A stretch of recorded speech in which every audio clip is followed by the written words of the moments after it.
60-mile-per-hour winds ravaged the two boats, and Humboldt turned north to put the waves at his bow.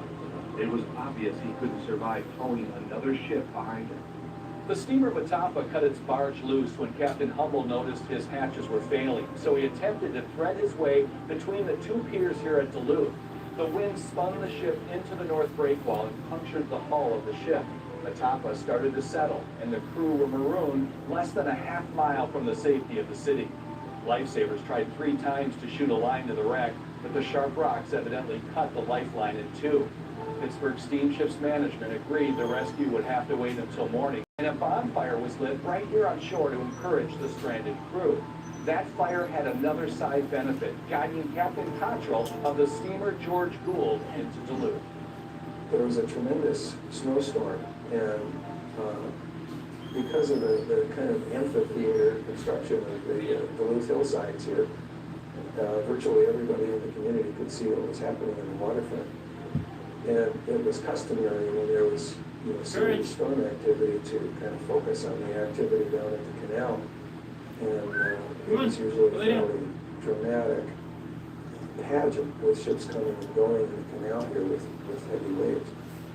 But in this storm in November of 1905 in particular, several ships were caught out, and it was a real spectacle. One ship was beached about a mile down Minnesota Point in full view of all the citizens of Duluth. Later in the afternoon, another vessel came in and struck the piers and sunk inside the harbor at 2.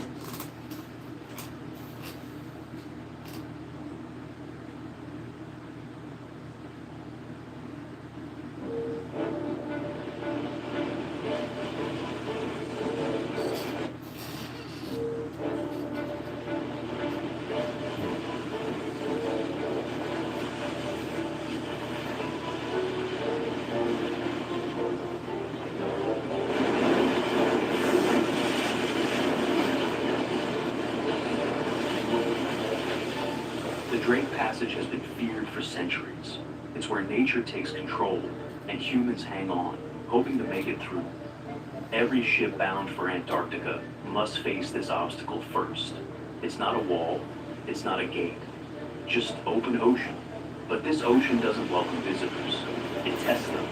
Over 800 ships have failed that test. More than 10,000 sailors never made it across.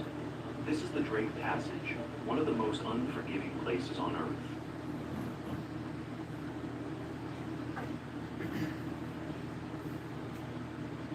The Drake Passage is a body of water stretching around 600 miles between the southern tip of South America and the Antarctic Peninsula. To the north is Cape Horn, Chile. To the south, the South Shetland Islands. It's the narrowest gap between Antarctica and any other continent, and it connects the Atlantic and Pacific Oceans. This isn't just a busy shipping route. It's also the only place on Earth where water from every major ocean can flow freely around the globe.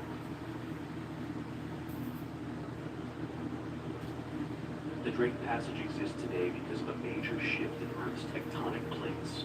At one time, Antarctica and South America were connected by land, but over millions of years, that connection was slowly pulled apart.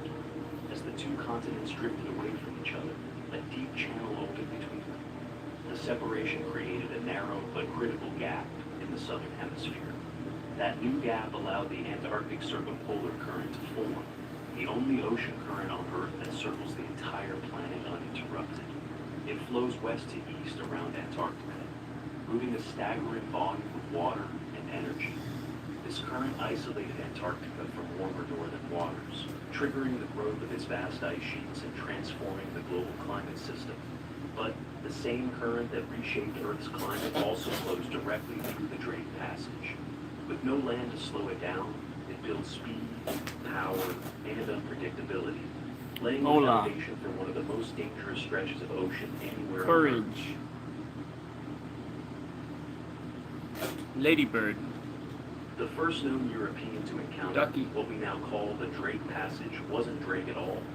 In 1525, Spanish navigator Francisco de Otes was sailing south from the entrance of the Strait of Magellan when strong winds pushed his ship far to the south. His crew spotted what seemed to be a vast expanse of open water, suggesting that South America might not be connected to any southern continent, as was once believed.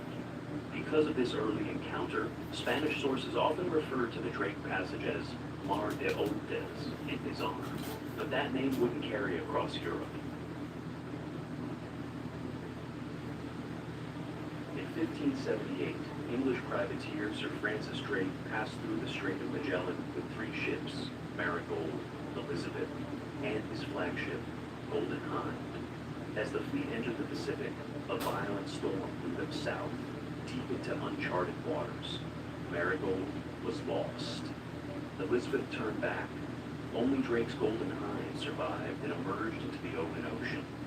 This unintended detour was a revelation. It proved to the English that there was indeed open sea south of the continent. Although Drake never deliberately sailed the passage that now bears his name, the discovery was significant and strategic. It wasn't until 1616 that the passage was intentionally navigated. Willem Schouten, a Dutch explorer, became the first to sail around Cape Horn and through the full Drake Passage. His successful voyage opened a new route for European powers seeking access to the Pacific, one not dependent on the narrow and unpredictable Strait of Magellan.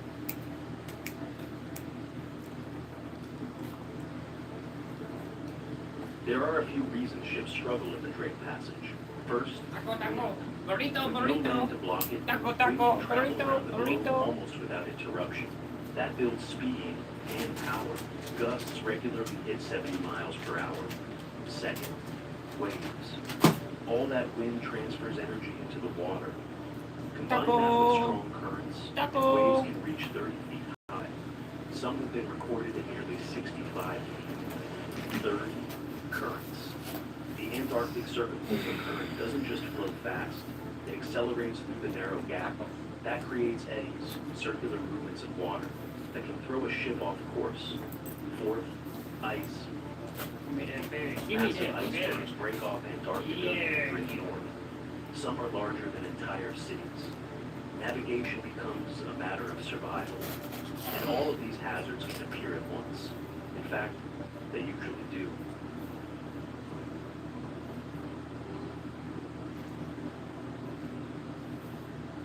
Long before satellite forecasts or radar, sailors ventured into these waters. Some made it through, many didn't.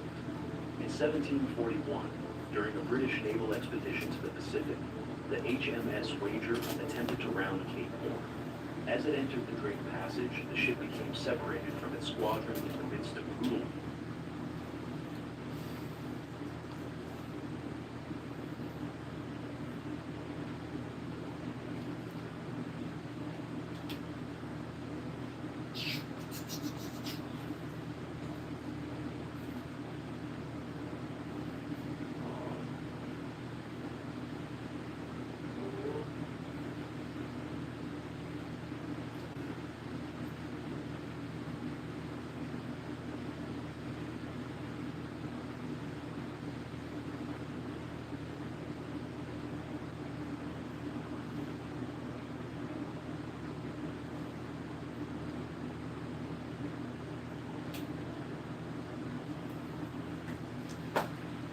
The Atlanta Braves complete a 4-game sweep with a 9-4 victory over the Washington Nationals on Wednesday afternoon. Let's talk about it. Let's talk about it.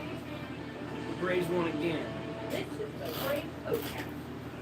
Your instant game reaction to the Atlanta Braves. Part of the Locked On Podcast Network. Your team every day.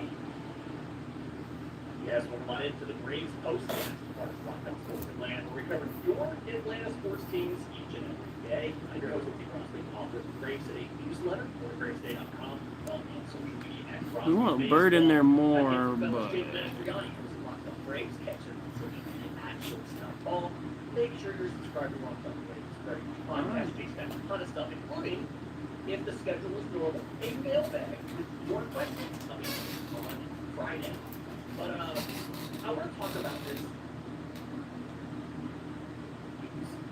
over the course of a full season, with the roster as currently constructed the way these guys are playing.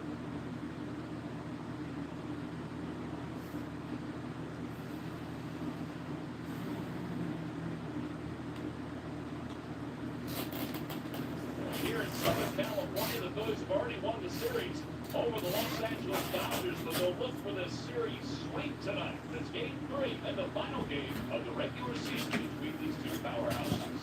On the mound for the Dodgers, playing Snell. He struck out a season-high 11 over 6 scoreless innings his last time against the Rockies. Snell, though, against the Phillies lifetime, 0-3 with a 4.28 ERA. The Phillies are only one of 2 teams in all of baseball that he has not beaten. 1 pitch, 1 out. Only 2 of Schwarber's 53 home runs this year have been lefty-lefty home runs, which is tied for the most in a single season in baseball history. Comes on with a 1-2 pitch and strikes out Schwarber, sticking with the hard strike. About Bryce Harper, the hitter. Harper is known. Blake Snell, 6 at 9 years old. Pitch for Harper. Strike, he's swinging. That is an 8-pitch. 1-2-3 first for Blake Snell. Keep the Phillies up 4. Shohei Ohtani will lead things off for the Dodgers here in the bottom of the first no score. Phillies go in order and do so rather quickly. This was 14-6, and the ERA of 4.03. He reached 200 strikeouts in his last start. Knocked on the ground over to second base. Nice comfortable hop to Weston Wilson. 1 pitch and 1 away. 2 outs, bases cleared. Teoscar Hernandez digging in. Swung on, lifted in the air to center. Cut off toward his Baker. He's there. And he's got it. And there's an easy inning for Luzardo to get them underway. Both pitchers retired the first 3 in short order. They go to the second no score. And Castellanos, who's over for his last 8. Here's a 2-2 against the Arsenal. Swing and a miss for strike 3. Already the third for Snell. Here's Max Kepler. Here comes from the 2-2. Strikes him out with a nasty slider. Using the pitch for overtime. He's left-handed there. As Freddie Freeman starts the second inning for the Dodgers. About the first base runner in this game for either side. 2 left-handed pitchers have retired the first 9 they faced tonight. Ooh! It's a ball deep center field. Bader's going back. That ball's leaving the out. And by the way, it's the first home run Luzardo's given up to a left-hander. To center field. Freddie Freeman goes deep, and it's 1-0 LA. Dodgers at first and third, 1 out. Excellent work by Andy Pages. The hit run for the Dodgers executed to perfection. Runner on third and just 2 outs. What are you doing? In the 9th spot. Try and pick him up. So the Dodgers now 1-12 in this series with runners in scoring position. Line drive base hit right center field. Benny Biceps comes through. A 2-out RBI single scores Rojas and Pages from first to third, and that doubles the Dodger lead. You get it down 1-2 like that. It's just, you got to be able to pick up that way. Bottom 6 in the Dodger order. Having some success against Luzardo. Well, Tommy led off to be swinging at the first pitch and grounding out to second base. Thomas Brady just flipped that one. Kepler's on the run, closing well, makes the catch right on this track. And the inning is over. The Dodgers do get 2 runs. They do so on 4 hits. That is 4 consecutive Ks and already 6 total for Blake Snell. Stott is 1 for 6 in this series. Swung on, line the other way. There's a base hit for Stott. Bryson Stott with the game's first hit for the Phillies. Back-to-back singles for the Phillies. And that'll put 2 aboard for Kyle Schwarber, who struck out against him his first time up. Strike 3. Front door breaking ball. That is sick from Snell. 3 strikeouts in the third to work around back-to-back 2-out singles. He slams a pair and keeps the Dodgers up a pair. 2-0 in the middle of the third. Blake Snell doing Blake Snell stuff, strikes out the whip percentage, getting this Phillies team to chase. Now he's got Bryce Harper. For a walk grounded at first and Freddie Freeman, 1 first baseman to another. The first out of the 4th.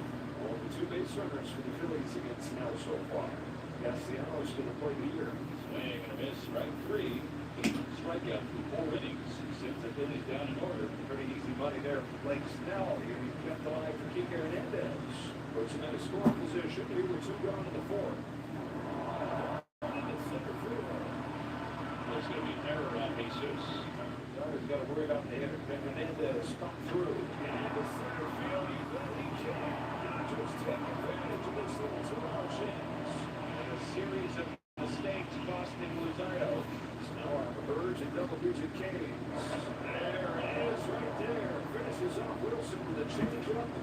You're not going to need that anymore anyways. He's down on strikes, and Blake Snell has 10 Ks over 5 scoreless. Blake Snell has struck out 10. He's not walked anybody over these 5 scoreless innings. Got a chase for strike three, and it's 11 strikeout of the game. That is back-to-back 11 performances for Snell. Wipe out stuff. Might empty the tank here. This could be his final batter tonight. Schwarber gets up on top of that ball, sends it near to deep right center field, and will come down to task here in Hills. And finish off 6 scoreless innings for Snell. Pitchers are down in order again. 10 in a row retired by Blake Snell. And it is Blake Snell's night. 6 shutout innings, and he's back out there for the 7th. The Dodgers on top 3-0. That's back-to-back walks. Switzer from the 7th. He wants this. Here it comes, and this is not going to be a popular site for this establishing crowd. Let Snell stop. Stay back there. Alex Vecchio is jogging in, and he is going to have to jog back as Dave Roberts is leaving Blake Snell in the game. 107 pitches. First and second after back-to-back 2-out walks. Snell wants this batter final count. Swinging! Blake Snell! You nasty! Well, Jesus Luzardo is not quite done for the night. He's going to face Ohtani one more time.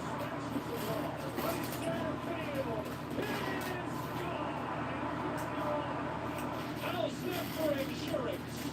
He's coming home. Somebody back-to-back games. He's at 51 for the year. That'll be it for Jesus. Ron Thompson out of the dugout. Signals to the bullpen. Orion Kirkering is on in relief here. Ground ball base hit through the right side. So the Dodgers have runners on the corners with 1 out. Eighth inning. First and third, 1 goal. Tommy Edmonds from join the hit party. From right field, Castellanos going back. Makes a leaping catch. Back in the play by Nick Castellanos. Brings the second play for Tommy Edmonds. First final company. And a strike 3 ball. And 1 minute left. We'll go to the ninth. Last chance for the Phillies down 5-0. Tanner Scott has a nice cushion here. 5-0. The top of the ninth. Big hitters come out for the Phillies. Phillies on the verge of being shut out here. Castellanos is 0 for 2 with a walk tonight. Swung on, line towards center. It's ball up and a drop for a hit. Around second, on his way to third, it's Harper. But he's still alive here. Max Kepler is going to come to the plate against Scott with 2 runners on. That was just the third Philly hit of the game. The first one, Look at the you top two. of the You third. two are powerful. Left side, the Dodgers switch the shot. Until the finale for the Phillies. Friday night. 7 dominant innings from Blake Snell. Leading the Dodgers' second shutout over the last 7 games. Ohtani hits his 51st. And the Dodgers keep the Padres at arm's length. Maintain its receiver lead. And the Phillies cannot pull off the sweep here in Los Angeles. Their 10th shutout loss of the season.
Line our partners, free through backyards, and garden equipment, so handle positions.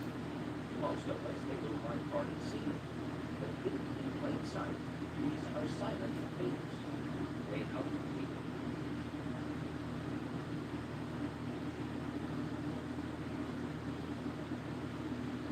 1980s, at the height of the fast food wars, someone had the brilliant idea to introduce the all-you-can-eat model of fast food restaurants. We're not just talking about CC's and Pizza Hut. We're talking McDonald's, KFC, and even Taco Bell. But in 2025, fast food buffets have been wiped almost entirely from the face of the earth. So before they're gone forever, I knew I had to find one for myself and experience it firsthand. Ever since I went to the last remaining Taco Bell, my inbox has been filled with posts and videos from people that claim to be at the last KFC buffet or the last Pizza Hut buffet. In 2020, eater you can call fast food buffets a thing of the past. And while they're definitely getting harder and harder to find, those attention-grabbing titles are actually false. A quick Google search will tell you that fortunately there's still a handful of these remaining. One thing that's super interesting to me is that there are no official lists from restaurants, at least not ones that are decimated by COVID. Fast forward to so we asked for 2 adult buffets, and the price came out to be $13.90 a piece, and that does include the meat. It's not the cheapest buffet in the world, but keep in mind that an 8-piece bucket of chicken currently costs $22.19. Our goal while we were there wasn't to eat until we felt sick, but for fun, I am going to try to estimate the price of all the food we ate at the end, as if we would have ordered it a la carte, just see how it compares to the cost of the buffet. After we paid, they handed us cafeteria-style trays with 2 styrofoam plates, and a score. And after finding a seat, we went back up to scope out our options. My understanding is that the offerings at KFC buffets might differ slightly from location to location. At the one in Dunn, North Carolina, they have the classics that you find on the normal KFC menu, like fried chicken, biscuits, coleslaw, mashed potatoes and gravy, and sweet corn. Then also a ton of things that aren't typically on the KFC menu, including grilled bone-in chicken, which I'll get to in just a second, loose pickles, pickled jalapenos, black-eyed peas, collard greens, lima beans, rice, green beans. We thought this was grits at first glance, but turns out there was chicken and rice, baked beans, fried okra, and desserts like cobbler, pudding, and jello. And then also fried chicken gizzards and liver. And at this location, you can actually get both the livers and the gizzards by the box. If you don't know, a gizzard is part of the chicken's digestive tract that kind of grinds up food. I believe alligators actually also have gizzards. And just so you can know what to expect if you ever go to one of these, there are also some current KFC menu items that were not on the buffet, such as the nuggets and tenders, sandwiches, mac and cheese, fries, new potato wedges, and a handful of other things that I honestly didn't even know KFC served.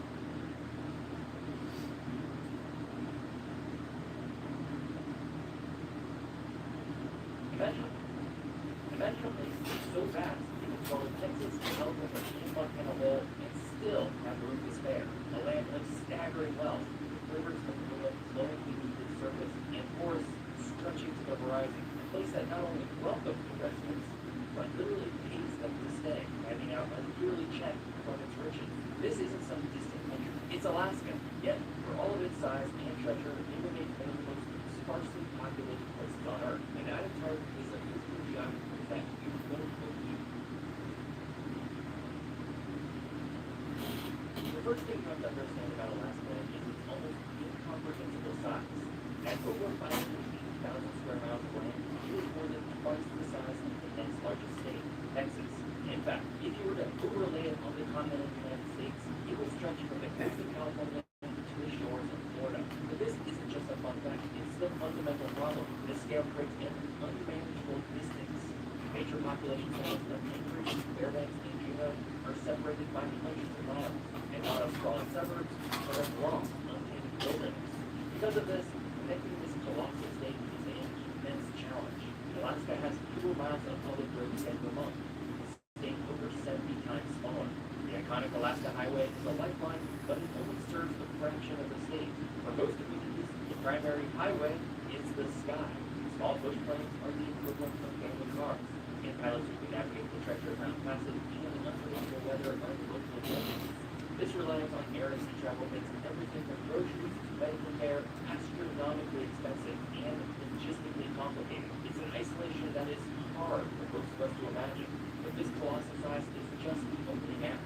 The real challenge is really the landscape itself, the terrain of extremes that actively resist human settlement. See, Alaska's landscape is a masterpiece of geology, but it's not a gentle one. The state is dominated by some of the most formidable mountain ranges on the continent. The Alaska Range, a massive arc of rock and ice, cuts through the state's interior, crowned by the breathtaking peak of Denali.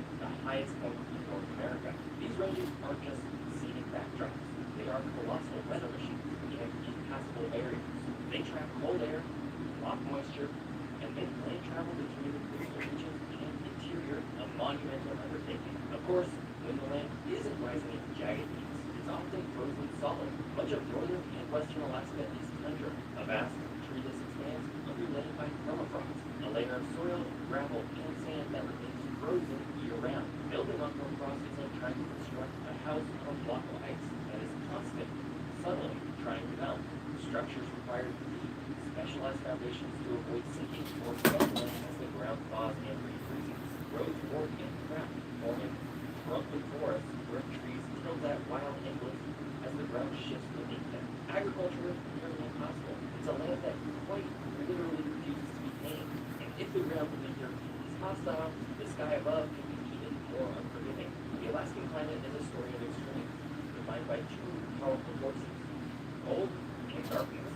Winters are long, cooling, and profoundly dark. In Fairbanks, located in the heart of the interior, winter temperatures regularly plunge to negative 40 degrees Fahrenheit and can dip even lower. And this isn't a complete cold snap either. It's a persistent, life-altering reality for months on end.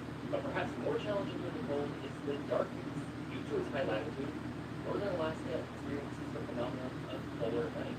In Utqiagvik, the northernmost town in the United States, the sun sets in November and does not rise again for over 60 days.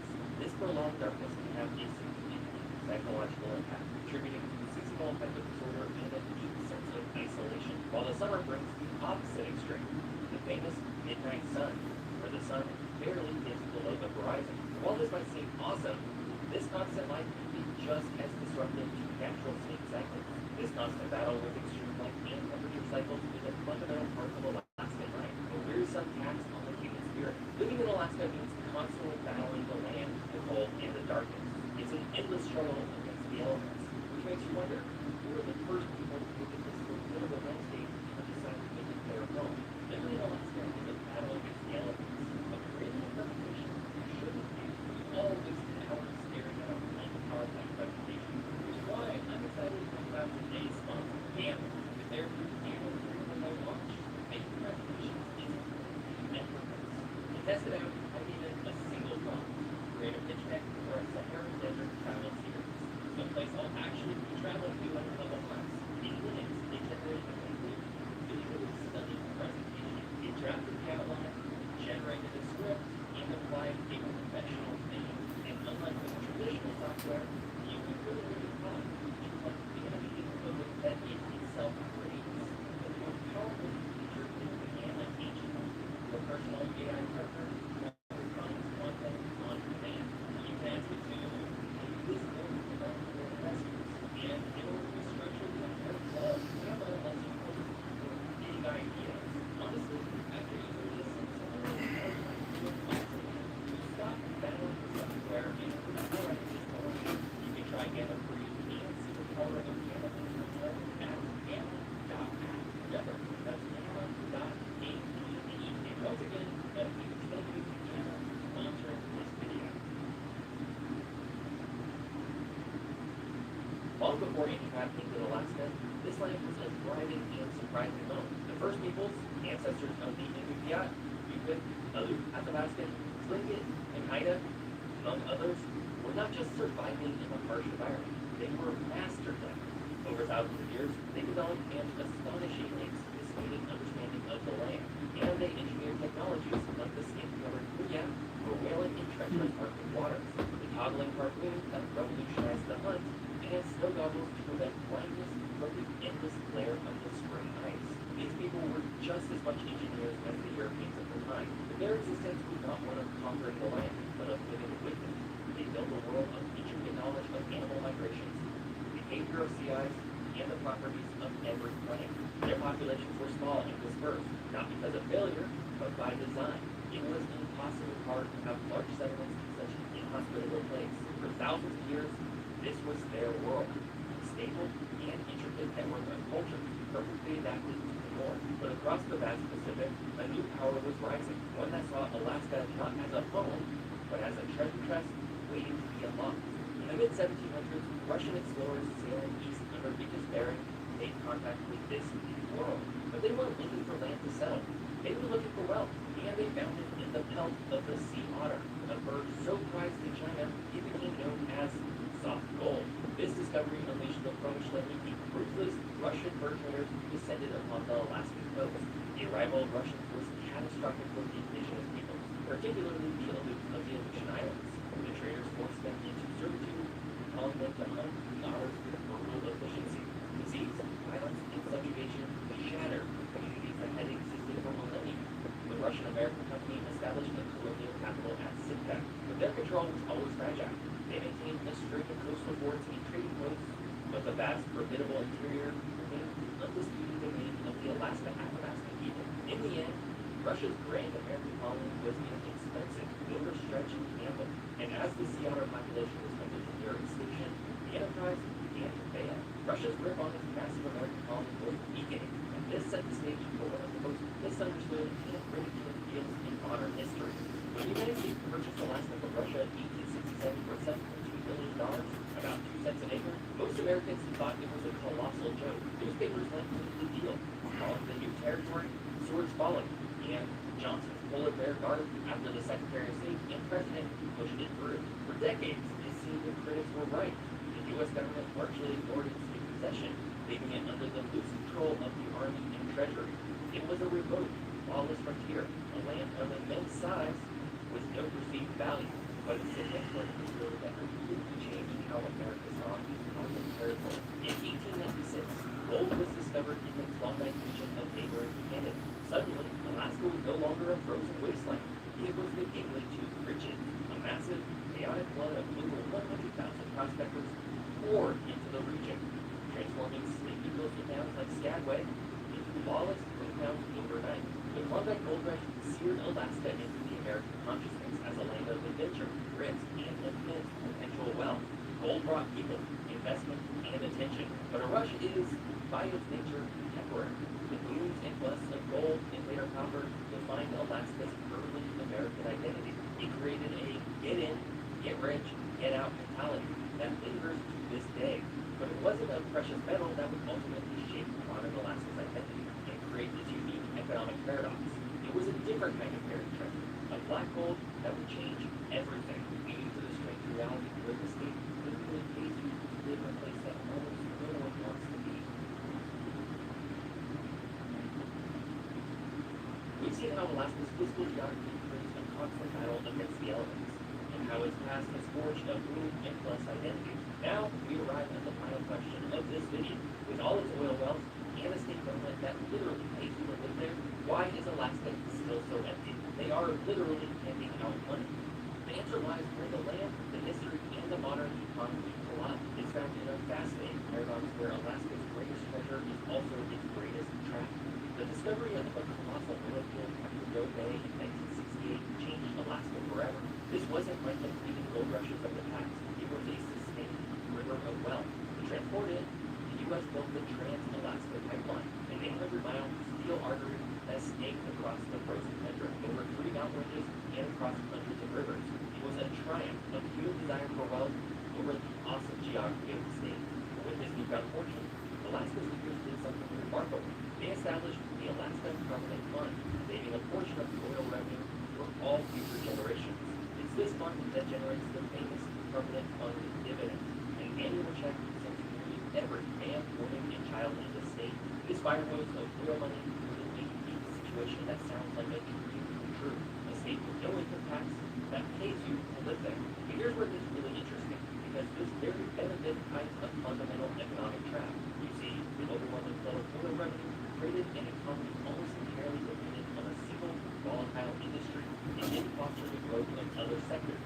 There was no pressing need to build a robust tech scene, a diverse manufacturing base, or a sprawling agricultural system. For decades, oil paid for everything. As a result, Alaska's job market became extremely narrow, concentrated in oil and gas, government, and service industries that support them. The state's historic identity as a place of resource extraction had found its ultimate expression. This is where the geography and history collide in Bonjour. For the average person considering a move, the allure of the permanent fund dividend quickly blends into a raw and harsh economic reality. The first shock is the staggering cost of living. Because Alaska is so vast and so distant, the major supply routes, a direct consequence of its scale and terrain. Nearly every commodity has to be shipped or flown in. A gallon of milk or a loaf of bread in a remote village can cost 4 times more wood in the lower 48. The annual dividend, which might seem like a windfall elsewhere, often helps the family break even and significantly high price on basic goods. Beyond the grocery bill, unlimited infrastructure creates other challenges. Access to specialized healthcare often requires a flight to Fairbanks, Anchorage, or even to Seattle. The job market, so heavily skewed towards oil, offers few opportunities to those in other professions. This lack of economic diversity is a modern echo of the old get in, get rich, get out mentality. People typically don't move to Alaska to build a multi-generational life. They often come for a high-paying, short-term job, save money, and then leave. Ultimately, the decision to live in Alaska comes down to a simple yet brutal equation. On one side, you have the incredible pull factors, the permanent fund dividend, no state income tax or sales tax, and access to some of the most stunning, untamed wilderness on the planet. On the other hand, you have a powerful pushback, an extreme cost of living, a narrow job market, profound physical and social isolation.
Let's go! Let's get this win! I'll be okay.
fucking.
Have a good day.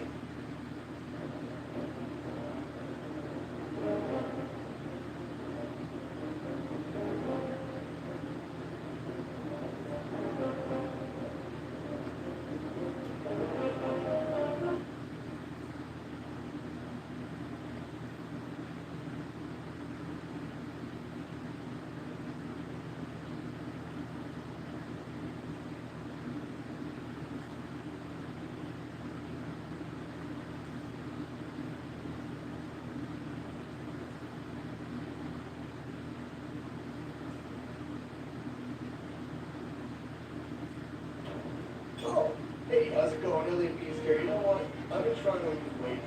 I've been trying to keep the calorie intake low, but at the same time, I want to go out and get to get shit out.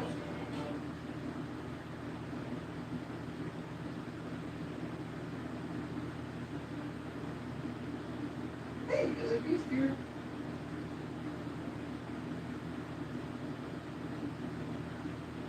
Hey, Elliot. Sent you back in 93. You feel like a kid again.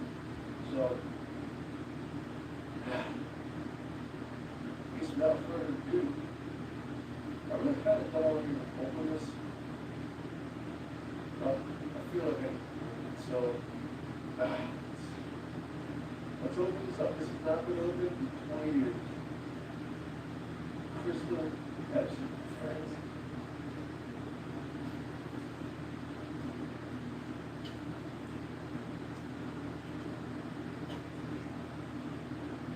Oh, yeah.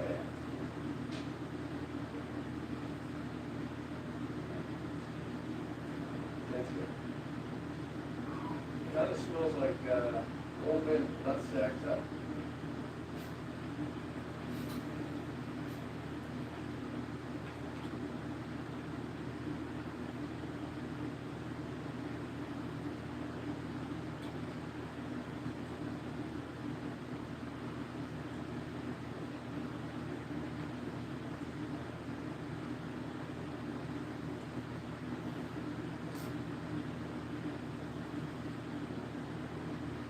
On October 23rd, 2018, The 2021 Atlantic Breeze shouldn't have won the World Series. They lost their MVP caliber outfielder to Cincinnati surgery, saw their reigning home run suspended, and finished the first half stuck below 500. Boston obstacles that few teams will ever overcome, yet the Rays pushed past all the adversity to reach the pinnacle of the baseball world. So how did they do it? And why do some call it the greatest story of perseverance in Major League history? After 3 straight division titles and 3 straight postseason heartbreaks, the Rays enter 2021 with sky-high expectations, but without an immediate impact.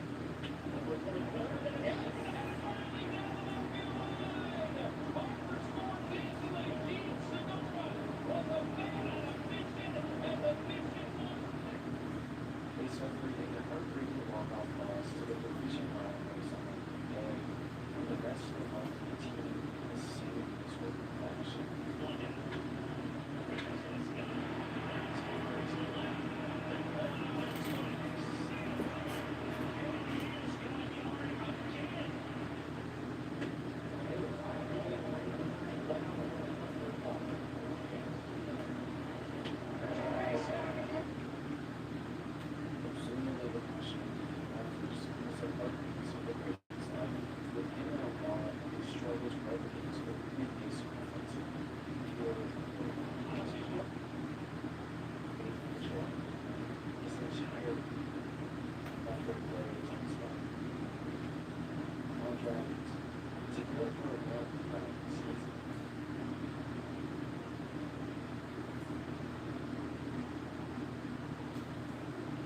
What's up with all these holes in Canada? Wherever you turn, there's another lake, eh? Some of them are even pretty great. What's with all these skinny hills or weird ridges, but not much else? What you're looking at right now is Canadian Shield. It's a layer of exposed bedrock that covers around half of Canada. When you look at a map of where Canadians live, this part's almost empty. Billions of years ago, ancient chunks of crust were crashing into each other and creating huge mountains on this land. Some of them over 7 miles.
side. Bradley has the ball for it. Faced the Yankees twice earlier this season. That's a member of the Tampa Bay Rays.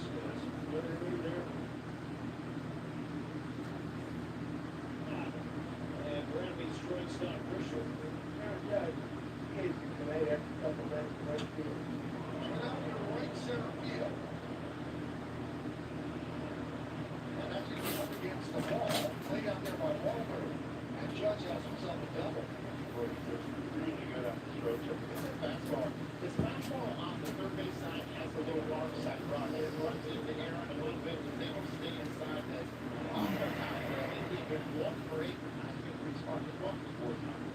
Bellinger was man among the best in baseball batting with runners in scoring position at 351. George's second. Left field, that is going to find grass. It's okay. Here comes Judge. Here's the throw. And it gets by the catcher for Reno. Judge scores. Moving to second. As Bellinger picks up the 95th ribby. And the Yankees lead 1-0. And there's that man again, Cody Bellinger, just taking that pitch to the opposite side, the opposite field to get that, and it was a really good throw, and he could hold on to it. Pereira had the ball, and when he went to go and tag Judge, the ball slipped out of his glove. Good numbers on it.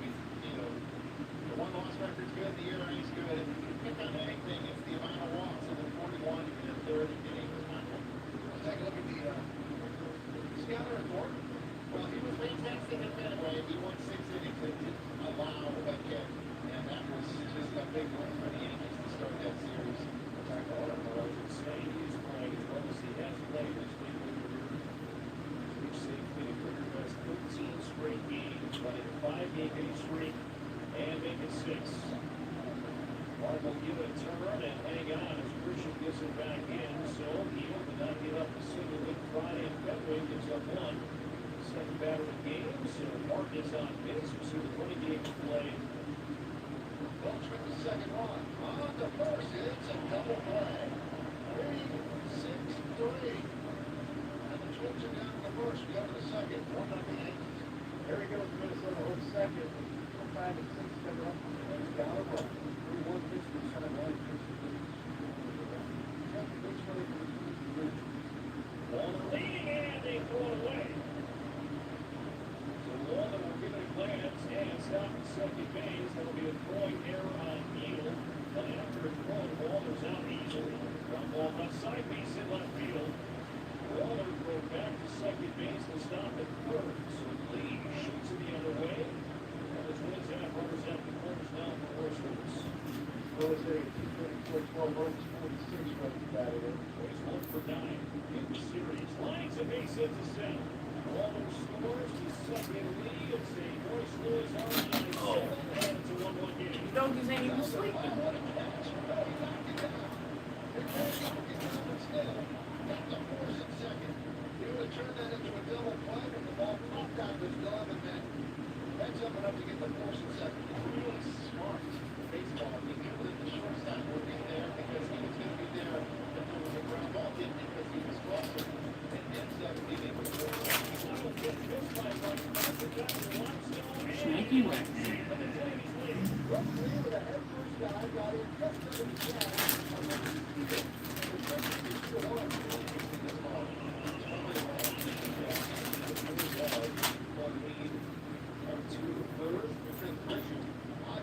Hey. He breaks it and bucks it back. Get back up there. Looking up. And that ball is a home run. Over the high wall. Bouncing back onto the field. Home run number 32. It's a tie game. Only the third home run he's given up to the Yankees in 5 starts, but don't be surprised.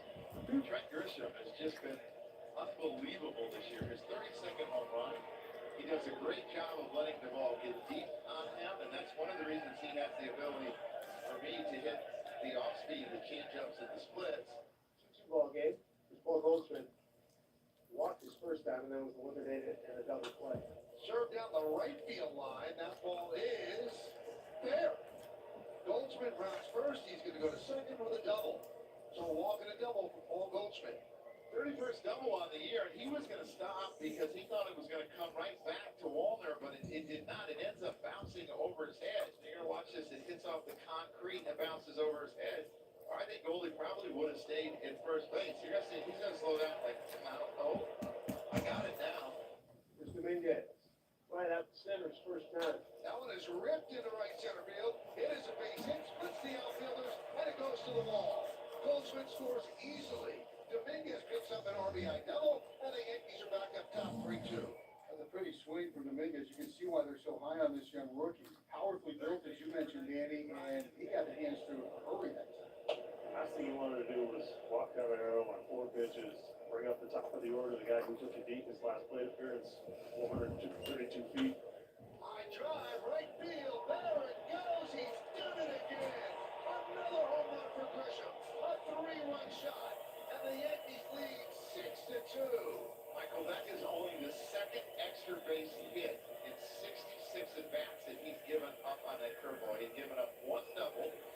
He'd only given up about 5 hits. Now you look at how many home runs he's hit since August 20th. He is on a tear again. There's a base hit down the right field line. Walter will play it off the wall. Rice is going for 2, and he will make it. And they're starting to tattoo Todd Bradley. Guys could remember 25 handshakes, but couldn't remember the signs. Base hit left field. Rice is going to be held up. The throw comes in for Martin. Another base hit for Judge. His second of the night. First and third for the Yankees with 2 outs. Is that a block? Yes, it was. So Rice will score, and Judge will move to second, and the Yankees go up by 5, 7-2. Well, the Twins came back from a 10-1 deficit last night. Came up a little short 1 run, lost 10-9 here. They're down 7-2 in the bottom of the 4th. Oh, nice play by Chisholm, throw to first. Got him! A sparkle by the Yankee second baseman. He took a base hit away from Lee. I mean, I think I've seen some of those moves in gymnastics in the Olympics. It's called an aerial. Is that what it's called? What a play. Luis loves it. 7-2 Yankee lead, bottom 5, 2 out, 2 on. Move to center field. Grisham coming in. Won't get it. That will score Buxton. And Keyshaw with an RBI single, and the Twins are down 7-3. There's ball 4 to load the bases. And now you bring up a guy with 15 home runs as the tying run. This is almost identical to yesterday, except they don't have 10 runs. Base hit into left center. 1 run scores. 2 runs will score. Throw to second base, and Outman is safe. And Brooks Lee has pulled the Twins to within 2. And here come the Twins coming back once again tonight. Second straight night, the starter could not work his way out of the 5th inning. Gotta give credit to the Twins, Joe.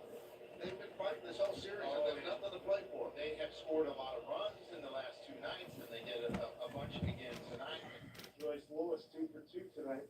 Base hit to center and an infield hit. 2 men on here for Cruz. Line into right field. Bellinger makes the play for the final out. But the Twins score 3 and they lead 2. They pulled it within 2, 7-5. Got a guy in scoring position. Twins down 2. We're in the 7th. Swing and a miss. Over the change. Good pitch by Williams, 1 away. And the pitch struck him out. There's that change. James Outman. Walter had to take a lead because of the back issue. And down goes Outman. Another impressive outing for Devin Williams, who is slowly entering the circle of trust. 7-5 Yankees. So Dominguez is on. Here comes McMahon, 0 for 3 tonight. There goes Dominguez. The throw to second. He goes into center field. Dominguez will get up and he'll go to third. They went on the first move. Stolen base E2. And no doubt Minnesota's going to bring that run in, and McMahon's got to get a fly ball, base hit or fly ball. Ground ball through for a base hit. Dominguez scores. And the Yankees lead 8-5 on the McMahon RBI single. That was well done. RBI for McMahon. Yankees have an 8-5 lead. Aaron Judge, the hitter, has kept Aaron Judge pretty much in check. Another base hit for Judge. Building up quite the lead in the batting title race. So 3 more hits for him. Yeah, what a road trip he's had. This is his 9th hit on this road trip. Cody Bellinger's the hitter. Judge at first base. I think drive right field. Hit hard and is screaming out of here. And Bellinger continues to do it. 3 RBIs on the night. The Yankees have a 10-5 lead. Well, Duvall taking over on the mound for the Yankees. They have a 10-5 lead. And there are 2 down. The 1-2. Swing and a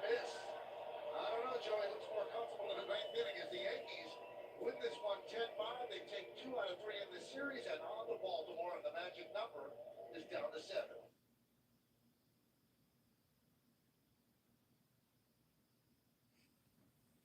So we were at